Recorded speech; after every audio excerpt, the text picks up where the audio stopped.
Alright, hey guys, today I wanted to kind of do like a top 10 video of all the Magic cards of last year. I figure the Final Fantasy set is kind of dying down a little bit, not much, but a little bit, and Edge of Eternities is going to be coming out soon. We're kind of in a transition period, maybe a little bit, and this year's been pretty crazy in releases, so I wanted to take a look back on last year and kind of see how they compare. So let's just get right into it. At number one here, we have the Arboreal Grazer. This is from the Ravnica Remastered. I think it's Ravnica Remastered. I really like this card. He's a 1 green. He's a beast. He has reach. He's 0/3. For 1 green, this is a powerful card, and then his ability is when he enters the battlefield, you may put a land card from your hand onto the battlefield tapped. Like, that's a pretty powerful card. It's one of my favorites to use in any green deck. You're going to have lots of land in your hand, most likely, if you're green. And, yeah, and then if you just look at the art here, he's just like a little monkey, kind of a monkey sloth looking kind of guy. Yeah, he's, just sitting in his tree. It's a pretty relaxed card. It has a pretty powerful effect for being 1 mana green. Kind of underutilized, I'd say, in some decks. Some people might not even know he exists. He's just a little guy. Alright, that's that. And then next, at number one, we've got Holy Cow. This is from, I'm not sure what set this is from. I think it's Outlaws of Thunder Junction, maybe. Think that's the one it's from. I'll have to check that. I might edit in the answer later, or you can answer in the comments. I don't remember which set this is from, but it's number one. It's an Ox Angel. Like, how accurate? How much more accurate can you get? Flash, flying. When he enters the battlefield, you gain 2 life and scry 1, and he costs 2 generic and 1 white. Yeah. Holy cow! What a card. He's just a 2/2 flash flying. It's just, you pop him in there, you gain a little bit of life. Scry 1. Scry 1 is always nice. That's always nice to have on cards. Scry and draw. Those are always nice to have on cards. This is just, it is what it is. And then next, at number one, we have Axebane Ferox with Death Touch and Haste. He's a 4/4. He costs 4, he has Death Touch, he has Haste, he has Ward, Collect Evidence 4, which is, whenever this creature becomes the target of a spell or ability an opponent controls, counter it, unless that player exiles cards with total mana value 4 or greater from their graveyard. So if they don't have a graveyard, you can't actually target this guy. Death Touch Haste, so he just comes in swinging. I mean, what's there not to like? This is actually a pretty powerful 4-cost card here. Yeah, Death Touch. Nobody really wants to swing at you if they don't have like Indestructible or something to stop the Death Touch from taking effect, like Regenerate or something. So yeah, it's pretty powerful. This is from the Clue edition. Well, not really Clue edition, but that Clue version of the Manor set. Forget what it's called. I'll have to look up the answer later, but I have, it's in my head, I just can't think of it. It's like right on the tip of my tongue. It's like the Clue edition of Magic the Gathering, with like the Manor, it's like Manor, something Manor, or something Manor. Yeah, let me look it up real quick. Murders at Karlov Manor. That's the one. Yeah, and the other one was Outlaws of Thunder Junction, the previous one. This was Outlaws of Thunder Junction. This was Murders at Karlov Manor. Alright, so then we've got, at number one, we've got 9 Lives Familiar. This is a great card. It costs 3, it's a cat, it's a 1/1. And when it enters with 8 revival counters on it if you cast it. So you can't really cheat it in and get the effect, but I mean, yeah, when this creature dies, if it had a revival counter on it, return it to the battlefield with 1 fewer revival counter on it at the beginning of the next end step. So it's pretty crazy. It just keeps coming back for like sacrifice effects and stuff. Too bad it's at the beginning of the next instep and not like immediately, but I guess if it came back immediately, that might be a bit too powerful. You could just like sacrifice it 8 times. If it came back immediately, that'd just be too much, I think. I do like the art on this. It's like the master, gathered the bones to resurrect her, only to find her purring on the altar. It's kind of like a paradox thing where like her bones are there, but she's also there. So it's like wow, crazy what they can get up to in Magic the Gathering over there. This set is, I don't remember this set at all, actually. I'll have to see. Let me just check again. I should probably prepare for these videos, you would think, but that wouldn't make sense. Oh, I bet you it's Foundations. Yes. Looks like this is the Foundation symbol set. I should have known that, but I just didn't. It didn't click. Alright, so 9 Lives Familiars from Foundations. It's a pretty solid card, especially for like a core set, which is basically what Foundations is. It's pretty cool. Next we have Felix 5 Boots. This is from the Outlaws of Thunder Junction Commander. Yeah, that's where it's from. Okay, so he's also at number 1. Menace Ward 2. I mean, that's pretty solid. He costs 5, and he's a 5/4. The 5 is 2 generic, 1 black, 1 green, 1 blue. If a creature you control dealing combat damage to a player causes a triggered ability of a permanent you control to trigger, that ability triggers an additional time. So it's just like bonus triggers. Yeah, he's pretty cool. He's got 5 boots because he's a slime. It's pretty cool. I mean, he's like an outlaw, sort of like slime monster. He's a pretty cool slime. He's got a cowboy hat on there. Who's rogue? That's pretty solid. He's pretty cool. So that's why I put him there. Next, at number 1, we have Altair from the Assassin's Creed set. His first strike, he's an assassin. I really liked the Assassin's Creed set, actually. So it's pretty solid. Whenever he attacks, exile up to 1 target assassin creature from your graveyard with a memory counter on it. Then, for each creature card you own in exile with a memory counter on it, create a tapped and attacking token that's a copy of it. Exile those tokens at the end of combat. So yeah, he does really good with other assassins. He's jumping down in the art. He's jumping down onto this Templar Knight. He's a 3/3 for 3. He costs a red, a white, and a black, so it's Mardu colors. It's pretty cool. Yeah, it's a pretty solid card. I really like Assassin's Creed. Well, I like the older Assassin's Creed. The new ones aren't as good. I don't know what they did with the games. They just threw the whole fucking ship into the ocean and decided to fucking sail it into a damn iceberg or something. I don't know what the hell they're up to these days. Holy hell. Yeah, but the card here, like the set, I think the Assassin's Creed set is probably one of the best sets of last year. Yeah, it's pretty cool. Pretty solid. It has lots of good cards in it, especially for assassins. If you want to make an assassin-themed like commander deck, definitely added a whole bunch of options for decks like that. It's pretty solid. And then also at number 1 here, we got Sunspine Links. This is a 4 mana for 5/4, and it's just solid red, 2 generic, 2 red to cast. Players can't gain life, so solid counter to life gain decks. Damage can't be prevented, so solid cut through damage prevention. And when it enters, it deals damage to each player equal to the number of non-basic lands they control.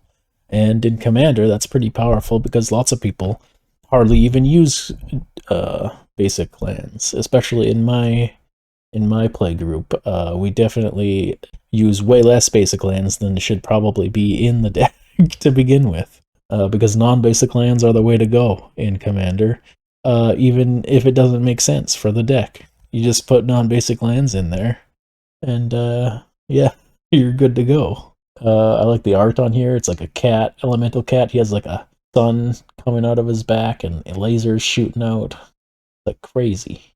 He's got this cloud above him. I don't know why the cloud is above him like that, but it doesn't really matter because he's got a sun coming out of his back. So, I mean, how can you beat that? It's a sun. This is from the Bloomborough set. Yeah, it's a pretty solid card. It's a 5, like that 5/4 for 5, or 5/4 for 4. I mean, is pretty. It's pretty awesome.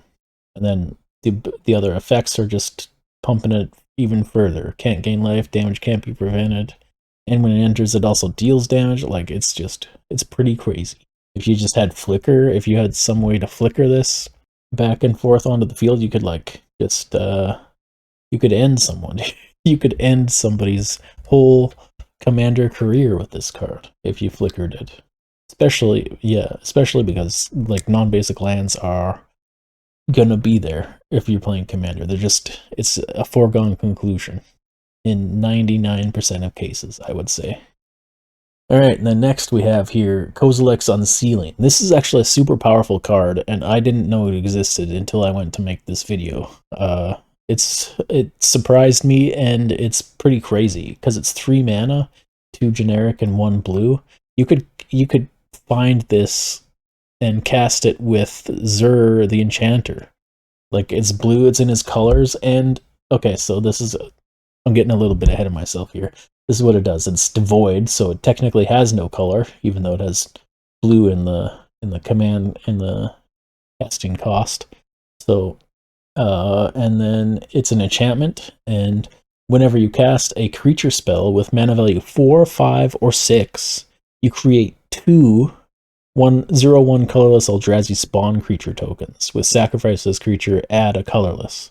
Okay, so if you cast a 4 mana spell with this on the field, you basically get half of the mana cost back in colorless.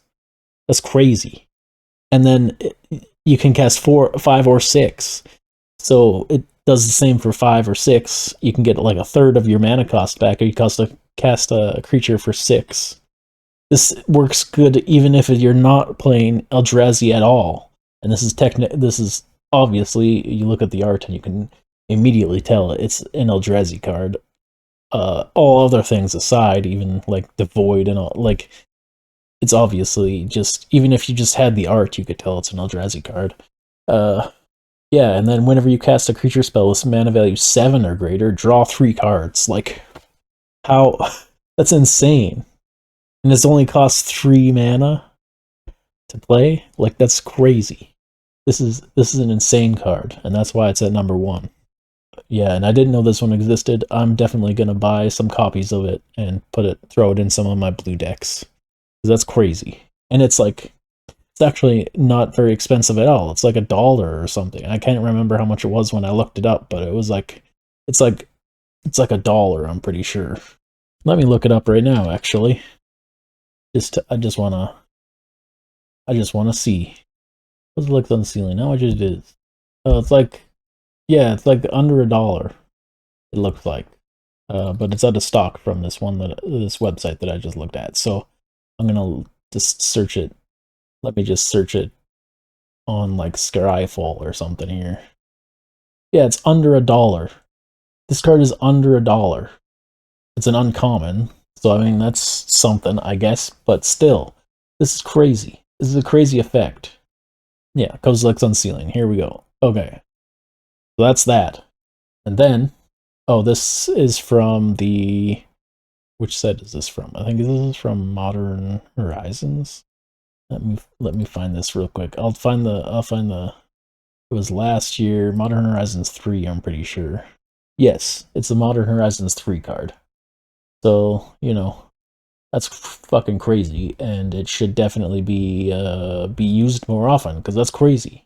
4, 5, or 6 mana value, and you get to get like 2 of that back, basically. They come in as creature tokens, so they're easy to remove or whatever, but still, like, you can sacrifice them in response to add mana to your mana pool. And if you cast a lot of big creatures, like the sea creatures in blue, then you'll be drawing 3 cards every time you do. Every time you cast a creature with 7 or greater, you draw 3 cards. So not only do you get to cast the card that you were going to cast anyway, but you draw 3 on top. Like, holy shit. And then next we have Screaming Nemesis. I really like this card because It's pretty crazy. Let's get into it. This is a 3-mana 3/3. It's 2 generic and 1 red. It is a spirit, technically. It has haste, and whenever it is dealt damage, it deals that much damage to any other target. If a player is dealt damage this way, they can't gain life for the rest of the game. It just completely shuts down. Yeah, it completely shuts down life gain, and there are many, many, many cards that you can damage your own creatures with, especially in red. And black has some too. I'm sure there's other ones that I'm not thinking of, but yeah, definitely easy ways to just damage them and yeah, do some damage to some players, and then they just can't gain life, period, for the rest of the game. It just completely shuts them down, 100%. Yeah, there's not really much else to say about this. It's just the art is pretty cool. I really like this like red spirit looking crazy guy in here. Crazy spirit. This is from the Duskmourn set, which also came out last year. So it's a pretty vengeful card. Pretty vengeful, seeing as how you damage it and it damages somebody else, and then it's just like boom, they can't gain life. All right, so that's that. And then another thing that we can talk about is this one at number 1, Caesar Legion's Emperor. This is from the Fallout set. He's a 4/4 for 4, and the mana cost is 1 generic, and then red, white, black, so another Mardu card. This is Caesar Legion's Emperor. So whenever you attack, you may sacrifice another creature. When you do, you can choose 2 out of 3 options here. 1, you can create 2 1/1 red and white soldier creature tokens with haste that are tapped and attacking. Next, you can draw a card and you lose 1 life. And you can also choose Caesar Legion's Emperor deals damage equal to the number of creature tokens you control to target opponent. So yeah, whenever you attack with him, or whenever you attack with any creature, it doesn't even have to be him. It just says whenever you attack. So yeah, you attack with somebody, and then you can create more creature tokens, or you can draw a card and lose a life, or you can deal damage equal to the number of creature tokens you control. So this is definitely a creature token heavy deck that it's looking for, but there are definitely, in the same colors, there is a card that I'm thinking of. I can't remember the name right now, but he has the effect that if a creature would attack and it triggers an ability, you can double that. It triggers an additional time. He's like a samurai. I can't remember his name though, but he's in the same color as Mardu. And yeah, it would definitely be a bonus to add that to this guy as well. Overall, I'd say that last year's releases weren't as good as this year's releases. Like, I did like the Fallout set, and I did like the Assassin's Creed set, and that's about it for me, really. The rest of these are okay. Like, we're just going through here. We'll just go through here and see, but I think, yeah, there's some pretty good cards, but like the set itself, I really like the Fallout and the Assassin's Creed. But other than that, yeah, they kind of dropped the ball last year. This year they're pumping out a lot of good sets, though. I mean, Aether Drift wasn't so good. That was just a hangover from last year. We can say it wasn't very. Innistrad Remastered wasn't. Actually, I don't know anything about Innistrad Remastered. I just know that it came out last year. So, but yeah, Aether Drift not that great. Tarkir Dragonstorm was an amazing set. I really liked Tarkir Dragon set. Like, yeah, I'll have to do a video next year, probably around this time, about this year's releases, because holy, it's just pumping out really good sets. Final Fantasy, my favorite set so far, and Edge of Eternity. Like, Edge of Eternity is going to be coming out soon, and it's looking pretty exciting. That's about it. I guess I'll see you guys in the next video. I don't really have anything else to add here. You can like favorite and subscribe if you want. I'm not gonna be like knocking on people's doors to do it though. I'm not super I have another video that I'm working on. It's taken a while. Like, I was hoping to have it done like a long time ago, but it's taken longer than I expected. And so I decided to do this because Yeah, it's been a while since I released my last video that isn't just a re-upload of ones that I wanted to fix, so I got other things that I want to work on. I just wanted to throw this video out and see what people think. And maybe you could put your own top 10 list in the comments. They're all, yeah, so this is my list of cards that I liked from last year. Although I only really liked 2 sets. I guess Bloom Burrow was okay. It's not really my style, but I mean, it was pretty solid for what it was. There was only 2 sets that really grabbed me specifically, but Bloom Burrow, I understand that that's a pretty popular set, even though it's not really my style or my, not really the aesthetic that grabs me. It did have, like, some cool cards in it, mostly just this Sunspine Lynx. Other than that, I can't really think of any Bloom Burrow cards. Oh, Polywog Prodigy, that's a pretty good card. Yeah, anyway, end of the video. I got more stuff coming, but I don't know how long it'll take. I don't really have a timeline for it or anything, but it's taken longer than I expected, and I probably won't do anything like that. Like once I'm done it, I probably won't do anything like that again, at least for a while, or until I figure out a way to like speed up or have more time to speed up my process. I'll probably find some other, like, I've been thinking about like doing some streams maybe. Okay, I need to make a whole other video about what I want to do with my channel and stuff, because I've been thinking a lot about it. But yeah, this is last year's Magic the Gathering cards. They kind of dropped the ball last year. WotC, like Wizards of the Coast, kind of dropped the ball last year. But this year they're cranking shit out like crazy, so they're doing pretty good. I'll see you guys next time.